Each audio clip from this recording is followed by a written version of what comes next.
The education system used to perform only a conservative function in the past. It was used as an instrument for social control and maintenance of social order. The education system has the limited aim of transmitting the traditional skills to the new generation. But in a rapidly changing society, education seeks to bring about all round development. It is now seen as an instrument to address the issues of education in general and in particular with respect to quality, equity, physical, economic, social, cultural, linguistic, particularly girl child and weaker section and differently abled.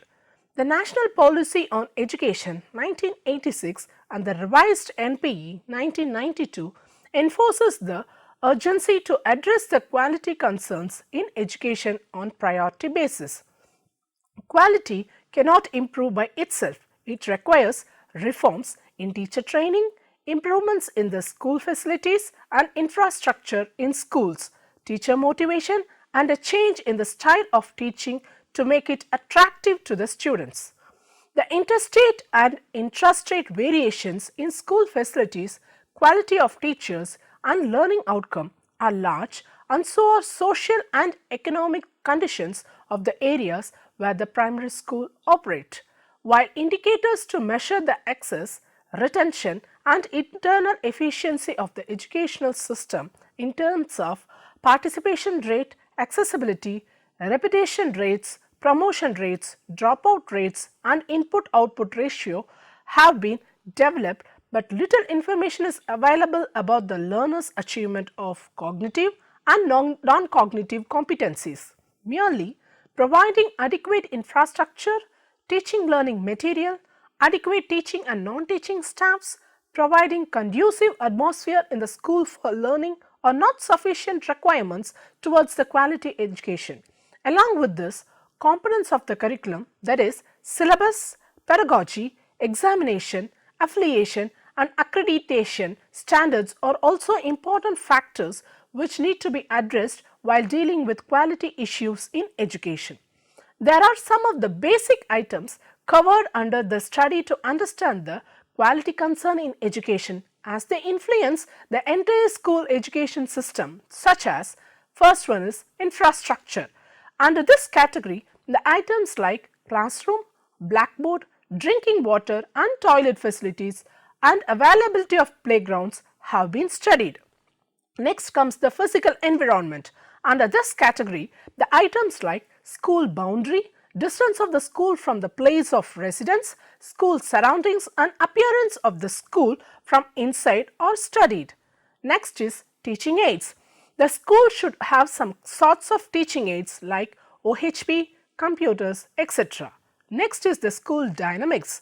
Under school dynamics, the subjects like teaching strategy, student feedback system, student performance and teachers' attitude should be taken into consideration. Next comes the quality parameters. In this category, the overall performance of the teacher in the schools, how frequently teachers are getting training, how much teachers are satisfied with the teaching learning process in the school and students' perception about the school have to be studied. Next is the work culture. Under this, the discipline in the schools have to be studied. It is found that in terms of work culture, IB stands better than the other three categories of schools. The work culture of Delhi government school is poorer than the CBSE and CISCE schools. Next is monitoring and supervision. Under this category, monitoring and supervision of the schools by community and their participation in the school activity, monitoring and supervision of the teaching learning activities. This system has rapidly expanded and the governments were not prepared to handle the situation. The teacher training and recruitments do not keep pace with the rapidly expanding enrollments, the complex classroom situations and the diverse learners' needs. Mass education brought children to classrooms from diverse socio-economic backgrounds. Most of the rural and government schools had children coming from extremely poor economic conditions, first generation learners differently abled from differing social orders. Added to these complex classroom situations, most of the remote and rural schools face teacher shortages resulting in multi-grade teaching. The one or at the most two teachers working in such schools are unprepared to handle the existing complex classrooms and further demotivated when they have to go in for multi-grade teaching.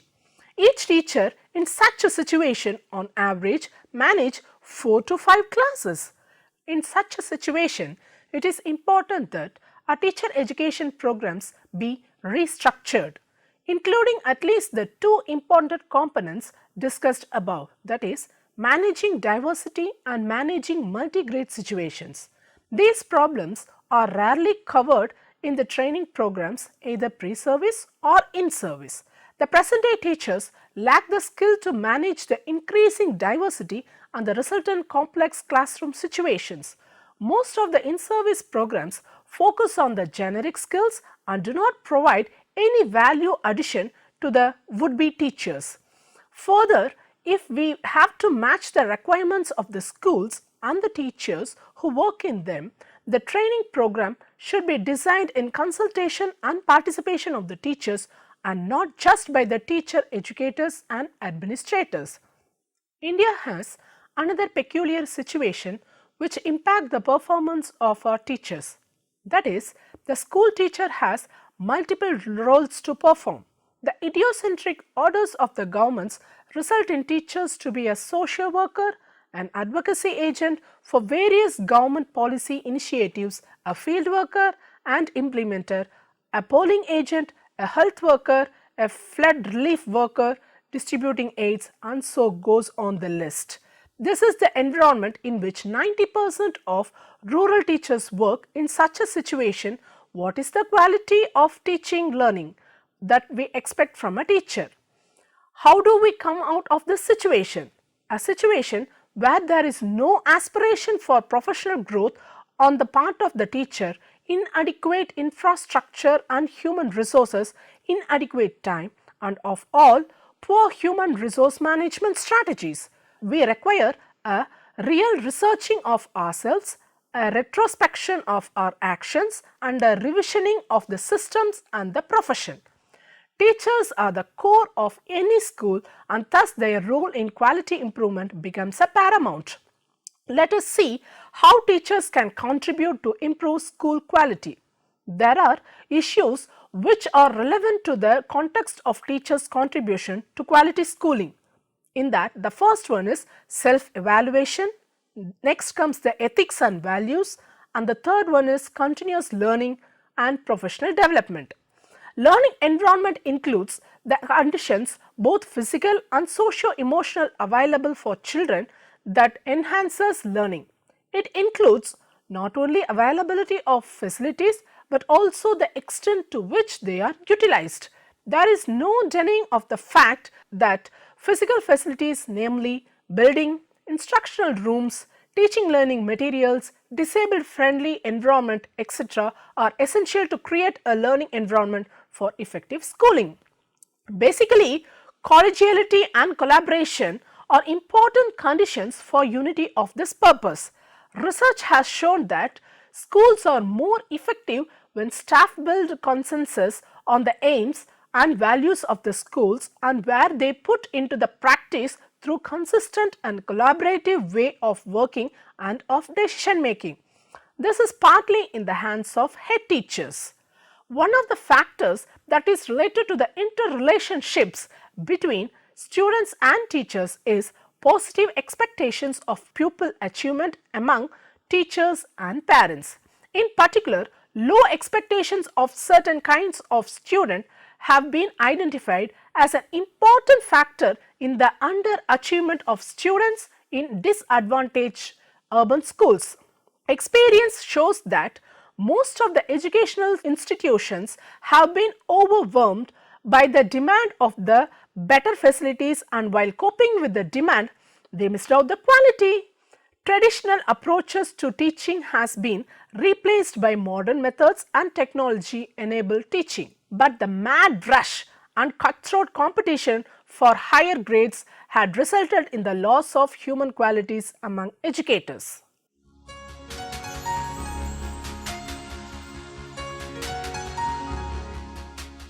Gender refers to the socially learned attitudes and behaviors associated with being male or female.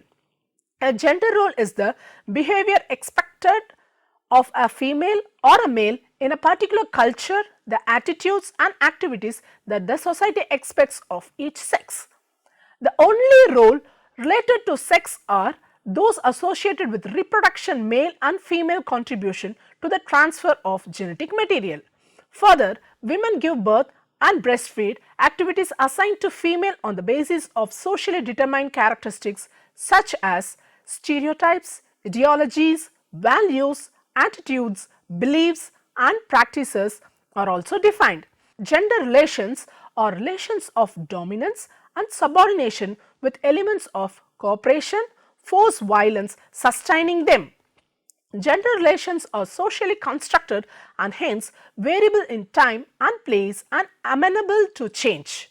Gender relationships follow the rules of patriarchy, an ideology and social system whereby men are considered superior to women. According to the patriarchal structure in Indian context, where male chauvinism rules and regulate gender relation in power structure of the society, patriarchy means rules of father or patriarch. Further, it can be extended to all forms of male domination in the world inside and outside the family.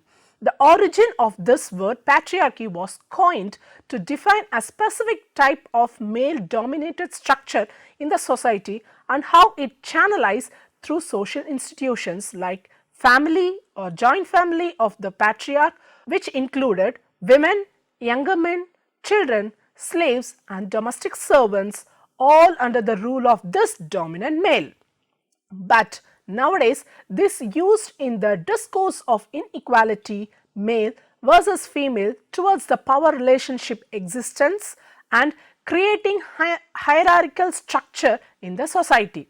This social system classifies women as a subordinate or secondary position which moves their stake at next level. In totality, it does not imply women are totally powerless or fully deprived of rights, influence or resources.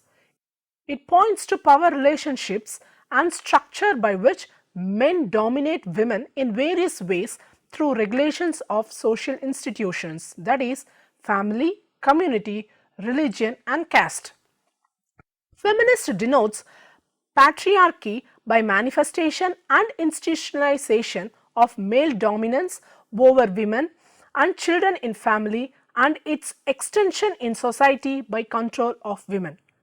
This control of women is channelized through power and position defined by various sociologists and feminists which play an important role in the subjugation of women, and they controlled as follows: women's productive or labor power, reproduction, sexuality, mobility, property and other economic resources.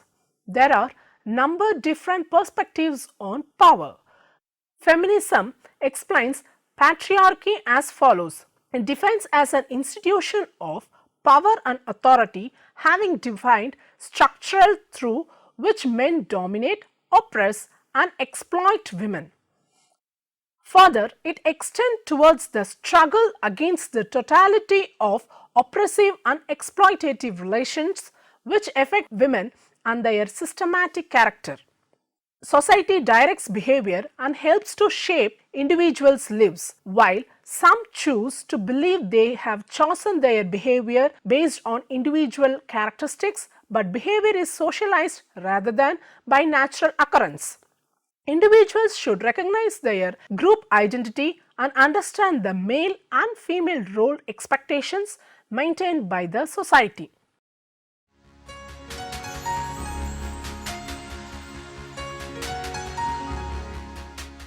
Indian population follows a rigid caste system which divides people into a hierarchy that governs the distribution of power, status and identity in society. This is according to Macman 2006. The caste system is divided into four distinct classes comprised of priests, warriors, artisans and peasants. These four classes are vested with spiritual importance because they all derived from different parts of the Hindu god Brahma. Below the four castes are the untouchables, also known as Dalits, or in Indian legal parlance scheduled castes. They are officially external to the caste scheme, that is, they are considered to be the outcasts and are seen as lower from one of the four Hindu classes. In the contemporary situation, equality of all human beings has been used as a tool to raise voice against states and social institutions which creates power structures of ranks, wealth or privilege among people. The social and political institutions created for the sake of the individual and continue to be for the sake of the good life of the individuals.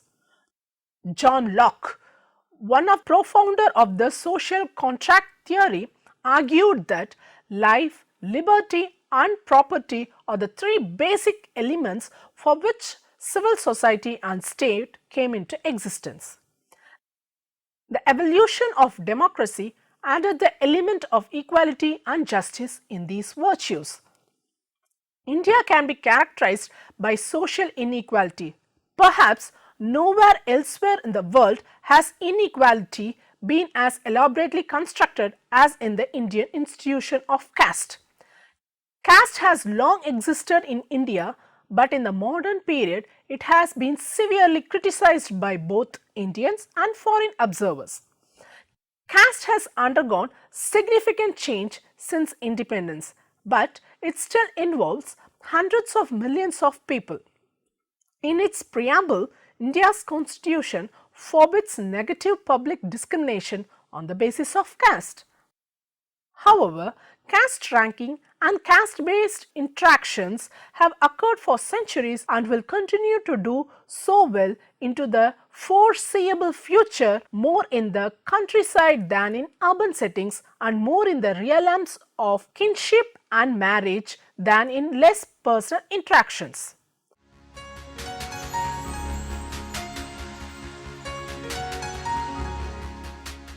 The main religions of the world all contain certain ideas about the appropriate roles for men and women in society, and traditionally this has placed women in the home and men outside the world.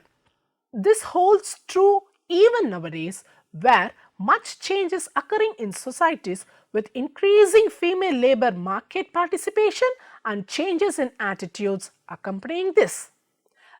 Religions differ to some extent in this regard, but similar normative claims about men's and women's role are present across all denominations.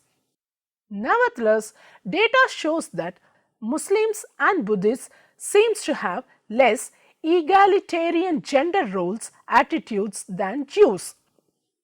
Protestants and Catholics, even when other factors are controlled for Islam in particular has been criticized for suppressing women, and gender as probably the area where negative attitudes about Islam are articulated more frequently in Western societies.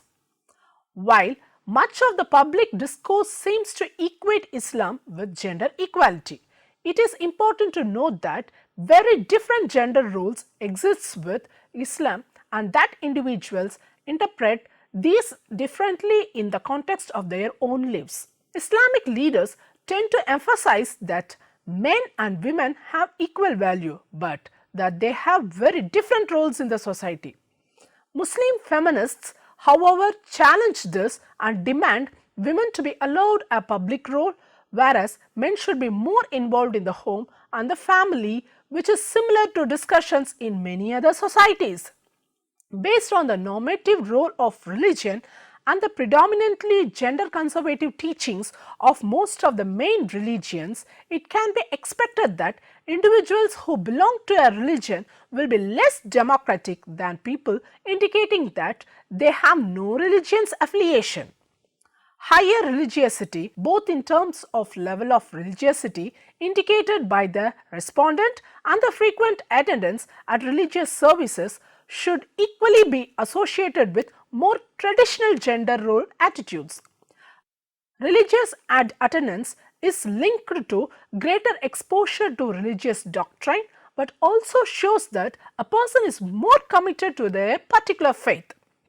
Although more women than men attend church, reinforce gender stereotypes since many religions have a patriarchal basis.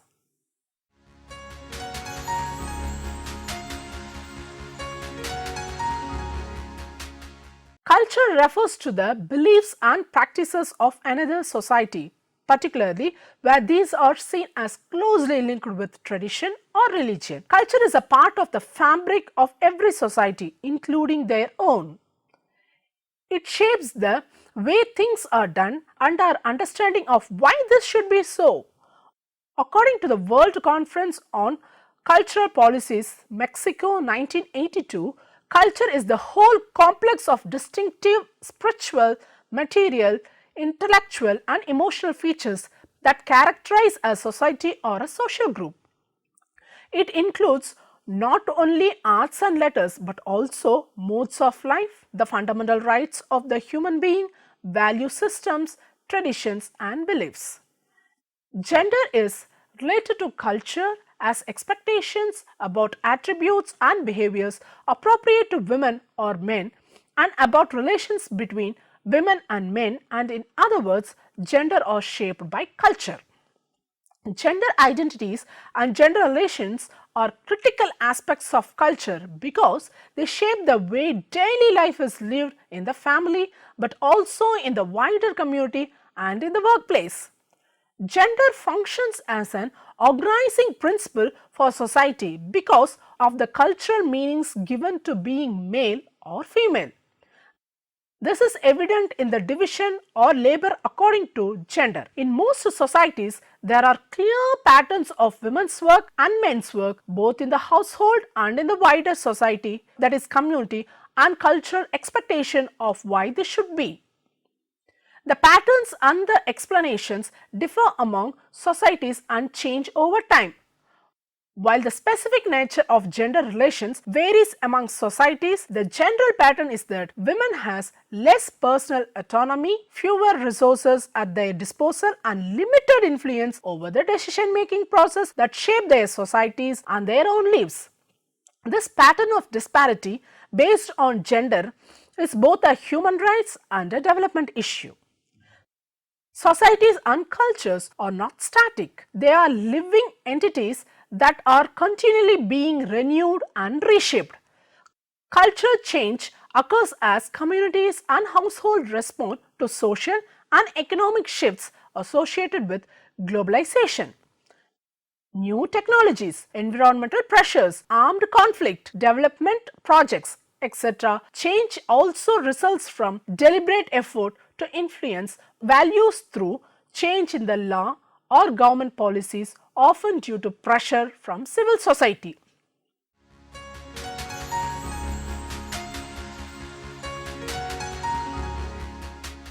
Over the time, as the disability rights movement has emerged, the concept of disability shifted from individual impairment to more of social phenomenon. In this social view, persons with disabilities are seen as being restricted in performing daily activities due to a complex set of interrelating factors, some pertaining to the person and some pertaining to the person's immediate environment and social or political arrangements. The notion that society has erected barriers, physical or attitudinal, that affect persons with disabilities.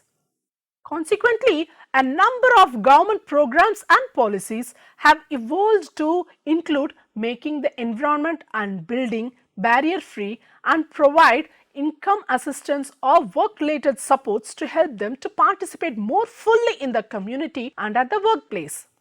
Despite these attempts, 100 million disabled persons in India are debarred from full participation in their families, communities and even in societies. The lack of physical access to facilities, transportation and information further circumscribes them from enjoying equal opportunities. With a shift in emphasis from providing welfare assistance to ensure the rights of persons with disabilities, the Persons with Disabilities Act 1995 is no doubt a landmark legislation and an appreciable attempt to alter the disabled scenario in India, yet it falls short in giving clarity on their legal capacity and their rights, making them the most vulnerable, discriminated subjects of humiliation and exploitation in society. In this backdrop, the various social and legal issues faced by the differently abled individuals and the applicability of existing provisions under Persons with Disability Act 1995 with the of provisions of UN Convention of Persons with Disability Act 2006 will show improvements at appropriate places in the PD Act 2016. Thank you for listening.